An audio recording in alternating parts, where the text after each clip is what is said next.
Now, the greatest radio shows of all time.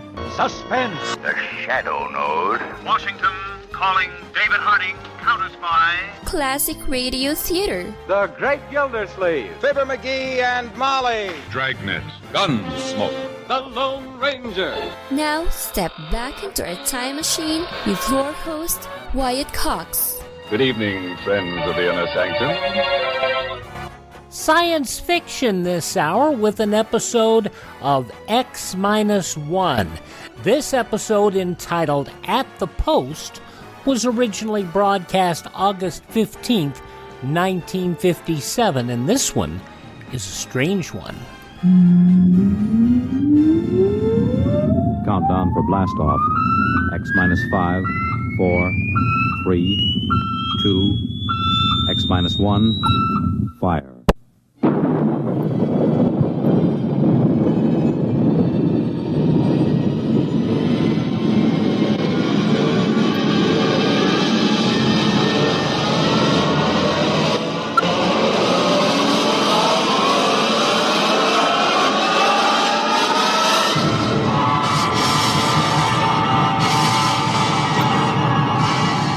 From the far horizons of the unknown come tales of new dimensions in time and space.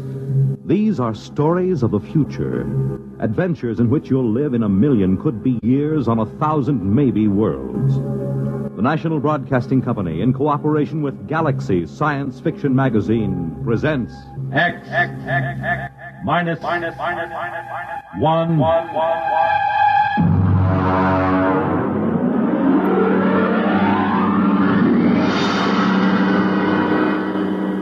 Tonight, At the Post by H.L. Gold.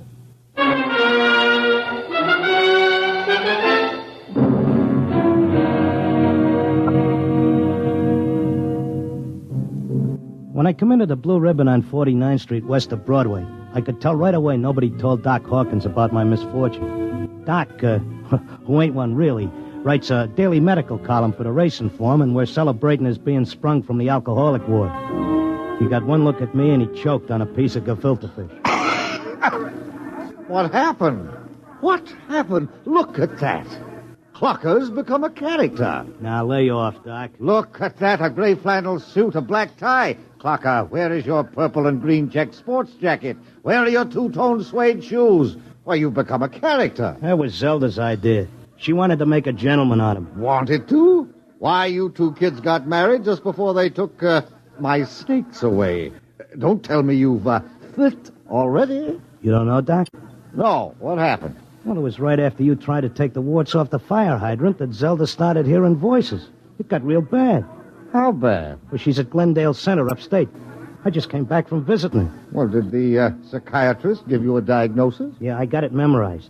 Catatonia dementia precox. Oh, rough. Very rough. The outlook is never good in such cases. Maybe they can't help her, but I will. Now, Clocker, you're a race handicapper. You run the best tip sheet on Broadway. But people are not horses. You've got to think of your public. For instance, what's good at Hialeah, huh? My bar bill is about to be foreclosed, and I can use a long shot. Those couch artists don't know what's wrong with Zelda. I do. You do? Well, almost. I'm so close I can hear the finish line camera clicking. Now, that's very interesting. Perhaps we can collaborate on an article for the Psychiatric Journal. All right, look. Look at these charts. Look, here. Huh? I use the same system I used to dope the races. Look, Zelda's got catatonia. She used to be a hoofer before we got married, and now she does time steps all day. Stereotype movements are typical of catatonia. You don't get it. She does time steps. The first thing you learn in hoofing, over and over. 10 or 15 hours a day. And she keeps talking like she's giving lessons to some jerk kid who can't get it straight. And I hear when these catatonics pull out, they don't remember much or maybe nothing. Protective amnesia. They work harder and longer at what they're doing than they ever did when they were regular citizens. And they don't get a red cent for it. I beg your pardon? I said they were getting stiffed.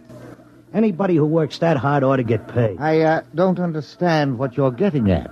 What are they knocking themselves out for if it's for free?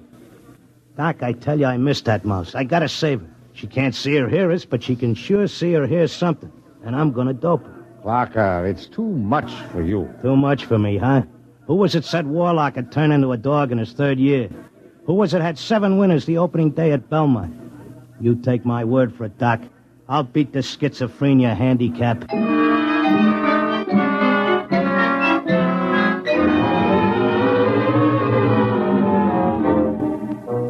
I hadn't been paying much attention to my tip sheet while I was doping a catatonia dodge. I tell you, I miss Zelda. I miss the bobby pins on the floor and the nylon stuck on a shower rack, the toothpaste tube squeezed from the top. I had to get her back somehow. Next day, I took a cab and went out to that place. I sat in the room and watched her dance. Oh, it was something. Because Zelda was worth watching, even with her eyes blank and her feet shuffling through that simple time step. Mr. Locke, visiting time is almost up. All right.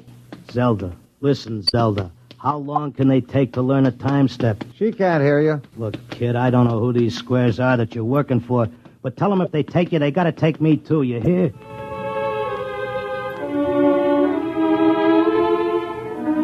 I had an idea now. I had it doped that Zelda was showing them how to dance, whoever they are. And the only way I could spring her was to find out who was controlling her and what they were after. The first step was to get them interested in me, in what I know about racing, doping horses. So I stood there next to Zelda and I started to talk. Now, the first thing you gotta figure is bloodlines. You take a horse, you gotta know back maybe 4 or 5 generations on both sides. Then you gotta know where the coat was foaled, what time of year, because all horses are 1 year old on the 1st of January. Then there's confirmation, training. You take a horse with good bloodlines, break him in the spring on a hard training surface track, and the first thing you know, you got a horse with a shin splint. Or they may cover it up, but if you know it's there. Mr. Locke, I once knew a horse ran in Hialeah who was scared of flamingos. What are you doing? Had a fine record at Gulfstream and Bowie. But when he got down to Hialeah and got one look at the flamingos, he wouldn't run for beans. Mr. Locke, are you all right? Shut up, I'm Mr. busy. Locke. You bet on a horse that's scared of flamingos at Hialeah, and you're going to come in with your tail between your legs.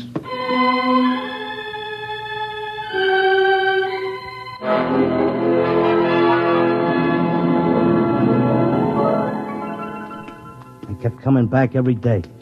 I'd just sit there next to Zelda while she did a time step, and I'd talk about horses, over and over. And then finally, I started to hear voices. Clocker! Clocker! This way, Clocker, come this way. This way, Clocker.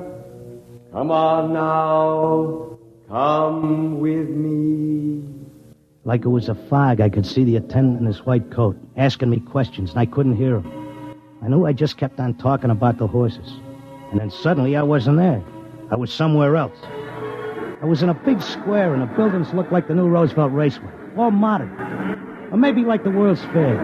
There were trees and statues, and there were hundreds of people standing around, and they all looked scared. There was a little man with bifocals and a vest with pins and needles in it standing next to me. He looked scared. But I knew it had worked. I was on my way to Zelda. How did I get here? Excuse me, mister, how did I get here? I don't know. I can't take time for pleasure trips. I've got a customer coming in tomorrow for a fitting. She'll positively murder me if her dress isn't ready. She can't murder you. Not anymore. You mean we're dead? Don't ask me, but I don't think you're dead. That much I can tell you. Some of the people in the crowd were complaining they had families to take care of, while others were worried about leaving their businesses. And they all grew quiet when a man climbed up on a big platform in front. He was a very tall and dignified guy, and he had formal clothes and a white beard like the chief mourner at a politician's funeral. Ladies and gentlemen, please feel at ease. You are not in any danger. No harm will come to you. If you will listen carefully to this orientation lecture, you will know where you are and why. What is it? I don't understand. It's a pitch. Friends, I know you are puzzled at all this. Now let me explain. You've been chosen, yes, carefully screened and selected, to help us in what is undoubtedly the greatest cause of all history. You will learn more about it as we work together in this vast and noble experiment. What experiment? What is it? I got it picked. This is a pitch. These guys are out for something. Smells like a con. Let me state this in its simplest terms. Now, you know that there are billions of stars in the universe and that the stars have planets. A good many of these planets are inhabited. In almost all instances, the dominant form of life is quite different from yours. I am not of your planet or solar system. I am not formed as you see me. My true appearance would seem to be rather confusing to human eyes. Nuts, get to the point. Truth is, we are not here, and neither are you. Here is a projection of thought, a hypothetical point in space, a place that exists only by mental force. Actually, our bodies are on our own respective planets. What's he saying? What does he mean? Wait, he'll give us the convincer after the build-up. Our civilization is considerably older than yours. For many of your centuries, we have explored the universe both physically and telepathically, and during this exploration, we discovered your planet. We tried to establish communication, but there were grave difficulties. And it was the time of your dark ages. And I'm sorry to report that those people we did make contact with were generally burned at the stake. Here it comes. He's getting ready to slip us the sting. Oh, I don't think you ought to say a thing like that about a fine, decent gentleman. He's obviously very sincere. The problem we face is that the human race is doomed. The history of your race is a record of incessant wars, each more devastating than the last. And now, finally, man has chained the power of worldwide destruction. The next war, or the one after that, will unquestionably be the end not only of civilization, but of humanity, perhaps even of your entire planet. Then, why have we brought you here? Because man, in spite of his suicidal blunders, is a magnificent race. He must not vanish without leaving a complete record of his achievements. Now, this is the task we must work together on. Each of you has a skill, a talent, a special knowledge we need for the immense record we're compiling. Every area of human society must be covered. And so we need you urgently. Your data will become part of an imperishable social document that shall exist untold eons after mankind has vanished. August 15th, 1957, X-1 on Classic Radio Theater with Wyatt Cox. Whether you're taking your pets on the road or a walk around the block, you need to be aware of heat stroke. Hi, I am Dr. Jose Arce, immediate past president of the American Veterinary Medical Association. It's important that pets get out and enjoy the warm weather and fresh air, but here are some reminders to help keep your pets safe in the heat. Tune into the day's forecast to see how hot it will be. Limit exercise on hot days or schedule walks earlier or later on the day when it's cooler. If outside, stay on the grass instead of the hot pavement. Make sure your pet has unlimited fresh water and access to shade. Never leave your pet in a closed vehicle, and leave your pet at home in air conditioning when you go out. If you see signs of heat strokes in your pet, such as excessive panting, drooling, unsteadiness, or abnormal gum and tongue color, call your veterinarian or nearest emergency clinic. For more info on summer pet safety, visit avma.org. That's avma.org. Now on Classic Radio Theater with Wyatt Cox, more of X-1 at the Post, August 15th, 1957.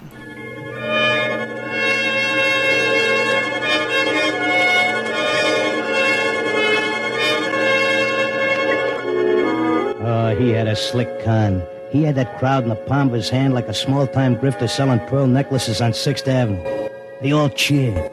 They were all flattered to think that they were joining in this vast project to make a record of the human race.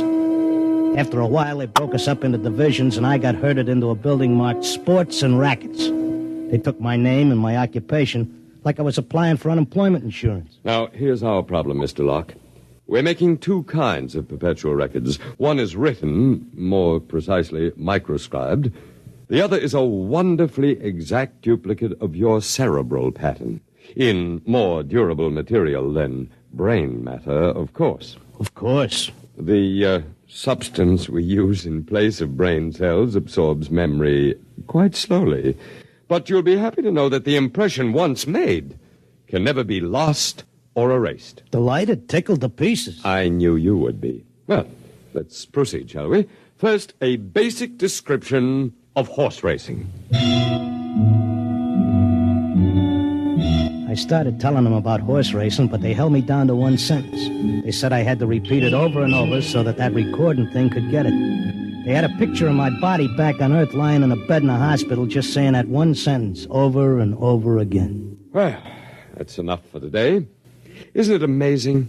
We have a more detailed record of human society than man himself ever had. Your life, my life, the life of this Zelda, whom you came here to rescue, all are trivial, for we must all die eventually. But the project will last eternally. You're telling me you know what I'm here for? To secure the return of your wife. I would naturally be aware that you'd submitted yourself to our control voluntarily. It was in your file that was sent to me by admissions. Then why did you let me in? Because, my dear friend, we also... Leave out the friend pitch. I'm here on business. As you wish. We let you in, as you express it, because you have knowledge that we should include in our archives. We hoped you'd recognize the merit and scope of our undertaking. Most people do once they're told. Zelda, too? Oh, yes. Yes, Zelda's extremely cooperative, quite convinced. Would you like to see her? Yeah, sure I would. Well, that can be arranged. I'll call the Arts and Entertainment section and arrange a meeting.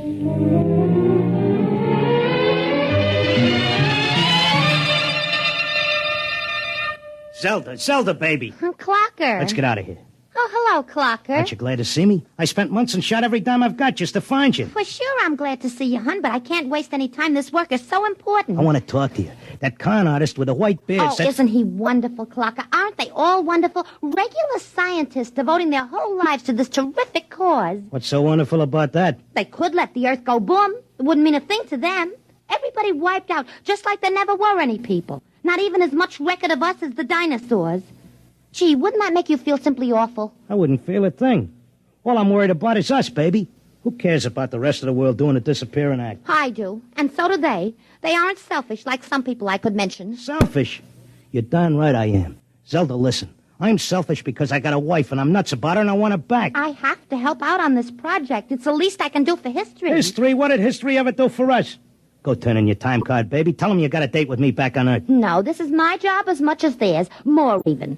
They don't keep anybody here against their will. I'm staying because I want to, Clocker. But, honey... Excuse me, I've got to get back. I'm teaching them the soft shoe now.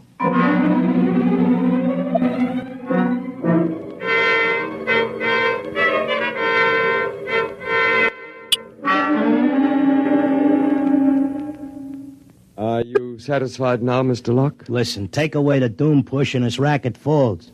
Listen, suppose you're all square. Suppose you're leveling. You're knocking yourself out because your guess is we're going to commit suicide. But is there any doubt of it? Do you honestly believe the Holocaust can be averted? I think it can be stopped, yeah. Listen, between these catatonics and me, we could tell them what it's all about. I notice you got people from all over the world here. They get along fine because they have a job to do and don't have time to hate each other. Well, it could be like that back on Earth. Mr. Locke, we have experimented in the manner you suggest. But a human psychological mechanism defeated us. Yeah? What was that? Protective amnesia. They completely and absolutely forgot everything they'd learned here. Well, what are the odds on me remembering? Well, you are our first volunteer. Look, I'll give you a deal. You let me out, and maybe I'll be the first case that didn't get amnesia, and I can tell the world all about this. I'll come back if I lame out. You can pick me up any time you want. But if I make headway, you gotta let Zelda go, too. That's a very reasonable proposition. We'll lift our control, Mr. Locke, for a suitable time. If you can arouse a measurable opposition to racial suicide, measurable, mind you, then we agree to release your wife and revise our policy completely.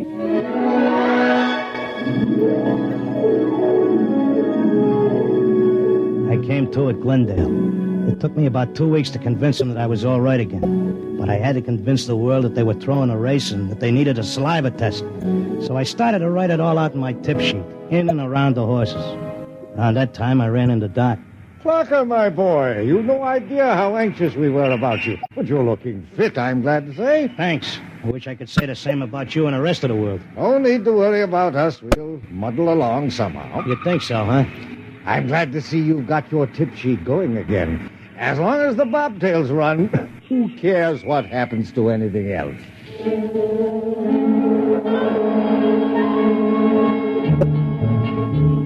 Of course, nobody listened to me. I had posters printed telling everybody.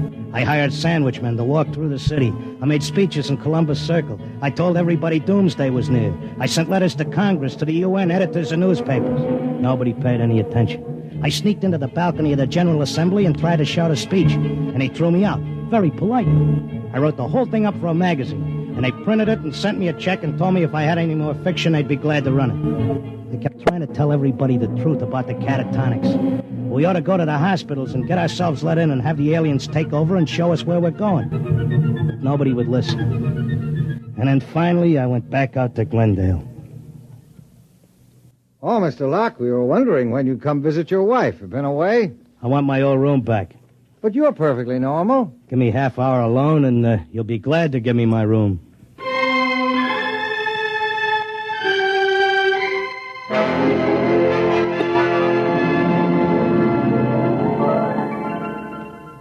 And the conclusion of X-1 at the Post from August 15th, 1957, when Classic Radio Theater with Wyatt Cox continues. You ever make a change and then think, why didn't I do this years ago? Well, that's how people feel about switching to Medi-Share for their health care, especially now with inflation the way it is. People are very happy with the savings. Most families save about $500 a month when they switch. It's a huge help when prices are going up so fast in so many other areas. And Medi-Share's customer satisfaction rate is double that of health insurance. It's just a different experience, and people really like that. Medi-Share is an alternative to health insurance. It's a community of Christians who share each other's healthcare bills, and it's been going strong for over 25 years. It really is the gold standard, the most trusted name in healthcare sharing. Find out why people love it, find out why they rave about the customer service, and find out how good it feels to save some money right now. They're super easy to talk to. Here's the number, 833-34-BIBLE. That's 833-34-BIBLE, 833-34-BIBLE.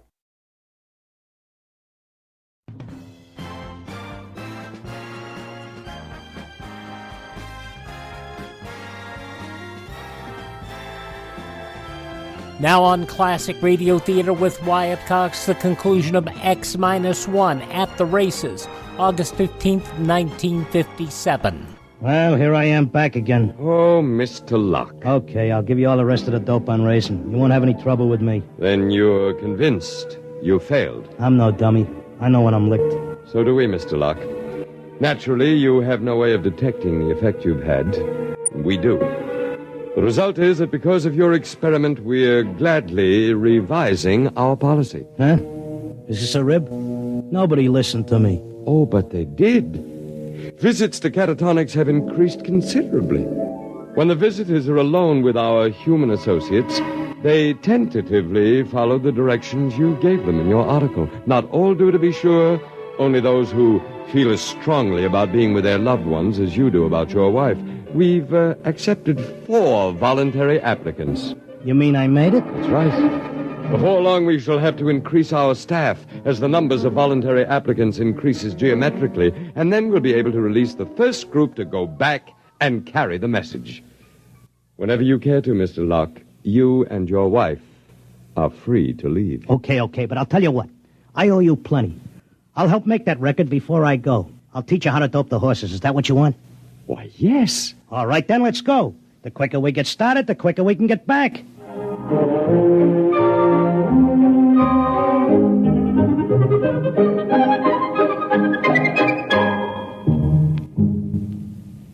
You have just heard X-1, presented by the National Broadcasting Company, in cooperation with Galaxy Science Fiction Magazine, which this month features A Touch of E-Flat by Joe Gibson.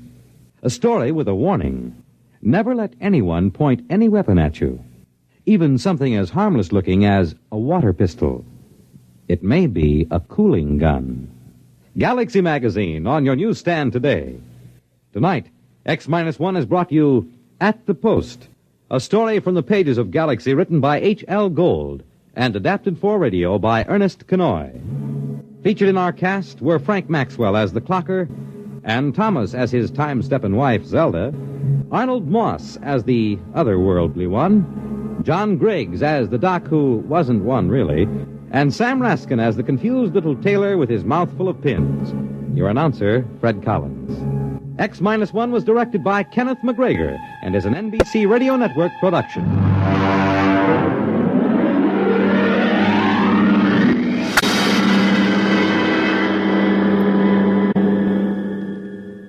August 15th, 1957, X-1 on Classic Radio Theater with Wyatt Cox. Now on Classic Radio Theater with Wyatt Cox, we have an episode of Challenge of the Yukon, Sgt. Preston and King. As this episode was originally broadcast August 15th, 1946, the mute speaks. The Challenge of the Yukon. On King! On your husky! The Wonder Dog King, swiftest and strongest of Eskimo League dogs, blazes the trail through storm and snow for Sergeant Preston as he meets the Challenge of the Yukon.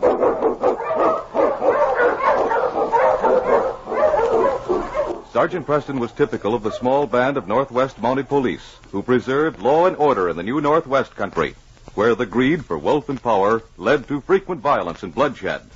But in spite of the odds against them, Sergeant Preston and his Wonder Dog King met that challenge, and justice ruled triumphant.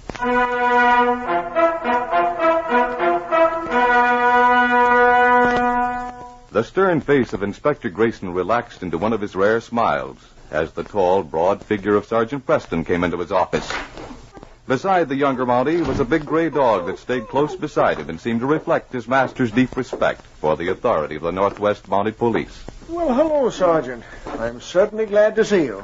Sit down, won't you? Thank you, sir. I must confess I worried about you on that last assignment. It was a good job. It took longer than I figured it would, sir. As usual, Sergeant, I'm glad to see you for two reasons. The first, that you got back safely. The second, another job that only you can do. Well, what is it, sir? Oh, there's trouble in Moose Jaw. 5 robberies and 2 killings. It all seems rather mysterious. There are no suspects. Like every town, there's a lot of gambling going on. 3 of the robberies were committed after someone had won a lot of money gambling. But the only men who knew about it have perfect alibis. This will be a special assignment for you. Go to Moose Jaw and stay there until you solve it. Yes, sir.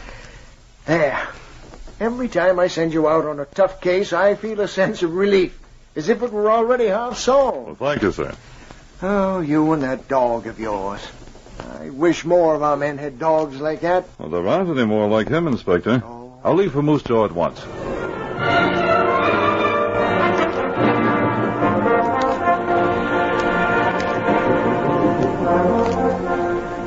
It was a week later that Sergeant Preston entered the general store at Moose Jaw.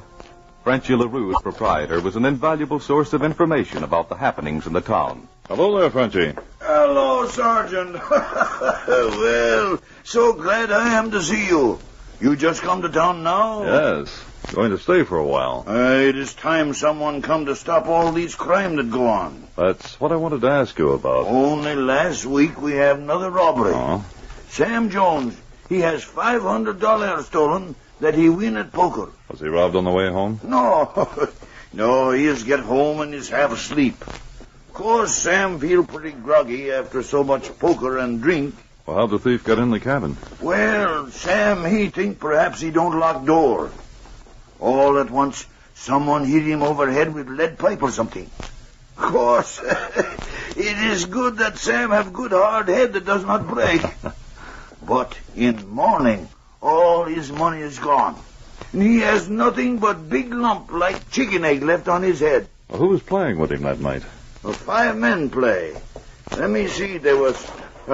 Oh, here is Chuck Adams. He can tell you. On, King. Oh, hello, Chuck. Hello, Preston. Say, call off that dog. Say, doesn't he ever forget? Quiet, boy. King does not like you, Chuck. He hates me. Well, Chuck was trying to teach me a wrestling hold a while back, and King got the idea he was trying to hurt me. He sure did. He took the seat right out of my trousers. And he's ready to do it again every time he sees me. Well, King never forgives anyone who tries to hurt me. I wish he didn't have such a good memory. You staying in town, Sergeant? For a while. Good. Hey, Frenchie, those are nice mucklucks. Those gray ones over there, how much will they... Those I cannot sell you. I am saved them for Slim Taylor's grandmother. Doggone that old woman.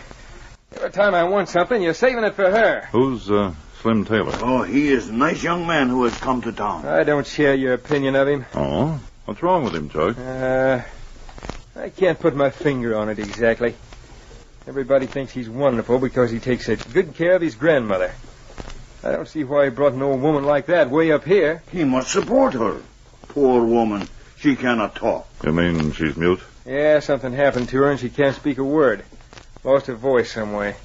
Slim gets away with everything just because people feel sorry for her. Maybe you do not like him because he is better poker player than you, huh? Well, he's either better or trickier. Just because he takes care of a grandmother doesn't mean he's above suspicion. Hello, Frenchie. Hi, Chuck. Hello, Slim. Hello, Slim. Here is Slim now, Sergeant. Slim Taylor, this is Sergeant Preston. Hello, Slim. How are you, Sergeant? Fine, thanks.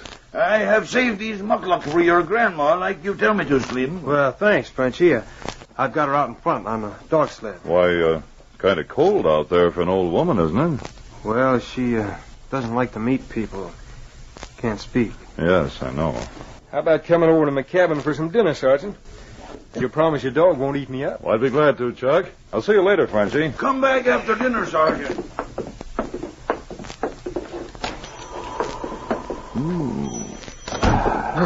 It's getting colder, Chuck. Yeah, it sure is. There's the old woman, sitting on that sled. Your dog seems interested in her. She's afraid of him. King, come away from there. It's a wonder she didn't scare him. She's such an ugly old hag. Chuck, I heard you were playing poker with Sam Jones the night he was robbed. Yeah. You mind telling me about it? Oh, no, not at all.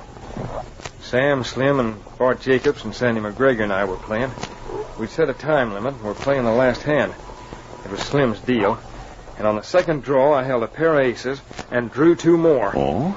Sam had drawn 2 cards, so I figured him for a full house or 4 of a kind. Yeah, that looked like your night to howl. It sure did. Of course, I threw everything but my dog team into the pot, and so did Sam. When we laid down our cards, Sam had the only thing that could beat me. A straight flush. Is that why you dislike Slim? Because he dealt you the wrong cards? I haven't said anything about it to anyone, Sergeant, but I felt ever since that there's something phony about it. I think Slim knows how to deal him like that. Well, that would make sense if he won the money himself, but Sam's winning it. I know, but Slim doesn't like me much. I've said things he doesn't like, I guess. Oh? What, for instance? Well, everybody thinks he's so wonderful for taking such good care of his grandmother. They give him things and do favors for him on account of it. Like Frenchie holding those mucklucks today. You're not jealous, are you, Chuck? I don't think he takes such good care of the old woman. He leaves her alone in that cabin outside of town and plays poker half the night. The night that Sam won all the money, Slim didn't go home at all. He stayed all night with Sandy McGregor. He said he didn't want to walk way out to his cabin. Well, it's a good thing he did. Otherwise, he wouldn't have had an alibi. His grandmother can't talk. Sam was robbed that night. That's right. Did you go home after the game? No, and it's a good thing I didn't, or I wouldn't have had an alibi. Bart stayed with me and helped me drown my sorrows. Did Bart drink a lot? Sure. Well, I guess he did. I was doing too well to keep track of him. You planning any more poker games? We're playing again tonight. Maybe I'll get even. Why don't you join us, Preston? Why, I can't, Chuck. I may leave this afternoon. Have to go to an Indian village north of here. I see. Well, here's my cabin. Do you mind leaving your dog outside? I still don't feel safe with him. If you'd stop being afraid of him, he wouldn't growl at you. Stay out here, King. No, you can't come in.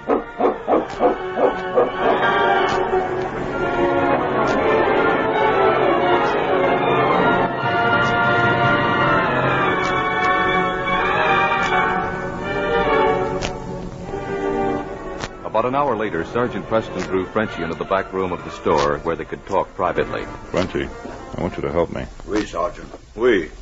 I will do anything you say. Spread the word around that I've left town this afternoon. I'll take my team and leave, but I'll be back with King. Wait. There's going to be another poker game tonight. You mean the same people are playing like the night Santa's robbed? Yes. Chuck told me. That Chuck. I do not trust him. You tell him you are going? Yes. I've told him I won't be here. Now, I want you to watch that poker game tonight. Toward the end of it, leave and meet me here back at your store and tell me who's the big winner. What you do then? I'll go to his cabin and spend the night with him. The same thing may happen that happened to Sam. If the thief comes, I want to be there. Maybe it won't happen like this. Well, it's just a chance, of course, Frenchy. Tell everyone I'll be back in 3 days. Oui, Sergeant. Oui. I will watch and meet you here tonight.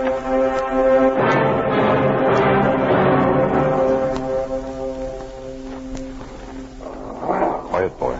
It's only Frenchy. Sergeant, you are here? Yes, Frenchy. Is the game over? I leave when last hand is played. Bart Jacobs is big winner. I'll go to Bart's cabin now and wait for him. No hurry, Sergeant. They are having drinks for a while afterward. You want for me to go with you? No, I'll take King and go alone. Nothing may happen, but I'll spend the night with Bart anyway. Go on, King.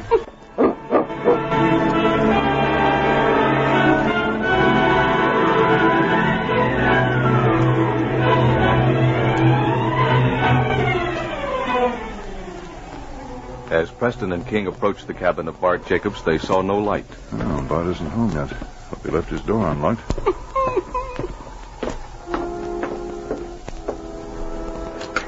Yes, it's open. Come on, fella. As the Mountie entered the cabin, a dark figure was standing near the door. As the big gray dog sprang for the throat of the man who had struck his master, and his teeth closed on the lead pipe that was used as a weapon. Get away, you! King sprang again, but caught and tore only the end of the parka as the man rushed through the door, slamming it behind him.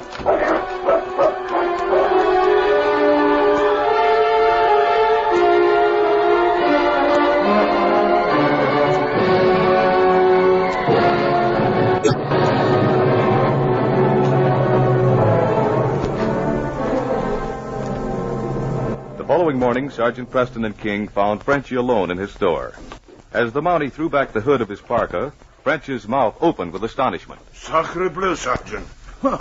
What happened to you last night? Your head. Such big bandage. Somebody was waiting for Bart Jacobs last night in his cabin and got me instead. If it hadn't been for King, I might have been killed. You did not see who it was? No, he knocked me out. Bart found me when he came in shortly afterwards. He fixed my head, and I stayed there for the night. But how do they know that Bart was winner last night? That's what I'd like to know. Were all the men still there when you left? All but Chuck Adams. Chuck Adams, he gets sick early in the evening. Does not play. So Chuck left early. Did he know that Bart was winning? Bart, he is lucky all evening. King tore a piece out of the man's parka, the one that attacked me. I think I'll go over and see if it matches Chuck's. Maybe this time you let me come with you, Sergeant. You are weak. Well, come along if you want to, Frenchy. Oh, I get my parka. One, King.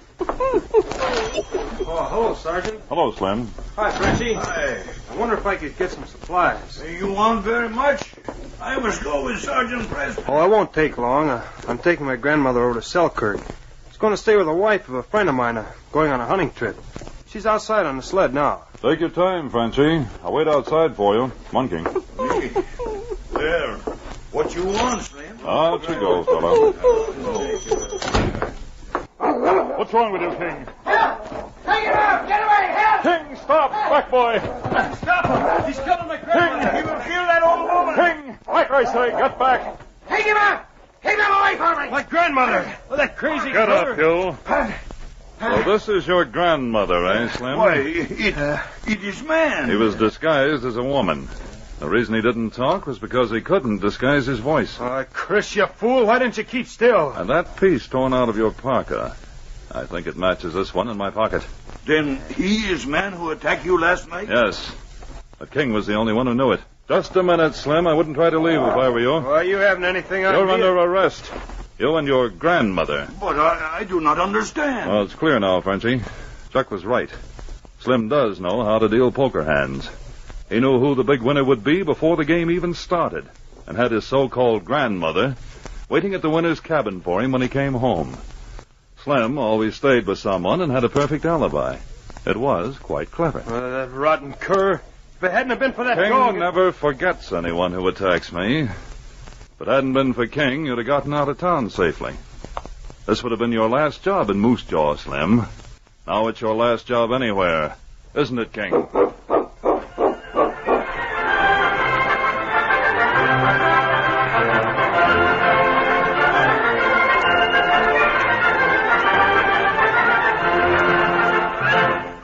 From August 15th, 1946, the Challenge of the Yukon, here on Classic Radio Theater with Wyatt Cox. And your name, sir? This is Groucho Marx. A few days ago, I was talking with the Director of Civil Defense, and he told me some things that I feel everyone should know. That's why I'm speaking to you now. Did you know, for example, that your chances of surviving an atom bomb attack are excellent? It's true, but there's a big if. You must do everything possible now to help yourself and your family. Nobody else will help you. Listen, because this is important. Keep a complete first aid kit handy. Keep a closed container of drinking water in your refrigerator, enough for 3 days. Be sure you have a good fire extinguisher. Take a look around your house right now and pick out the safest spot, away from windows and doors. Make sure that every member of your family understands he is to rush to that safe spot when there's danger. I'm convinced that these precautions are necessary right now, and I hope I can convince you. They're important to your family, yourself, and your community. All righty, we thank you for joining us here on Classic Radio Theater with Wyatt Cox. We have such a pleasure. I have such a pleasure in bringing these shows to you. I really do enjoy it. And I hope you will take a moment to thank this radio station and support their advertisers. It's their kindness and courtesy that allows us to be with you each and every time we roll around here on your favorite radio station. And if you miss a day here, you do not have to miss a single show. Our shows are available through our webpage, classicradio.stream. You can hear our shows on demand there. You can find all the places that our shows are available via podcast. And if you podcast our show, always either like the show, give it a 5-star review, whatever it is out there, because that means a lot in affecting whatever algorithms make our shows available to other people. You can learn more about building a classic radio collection of your own.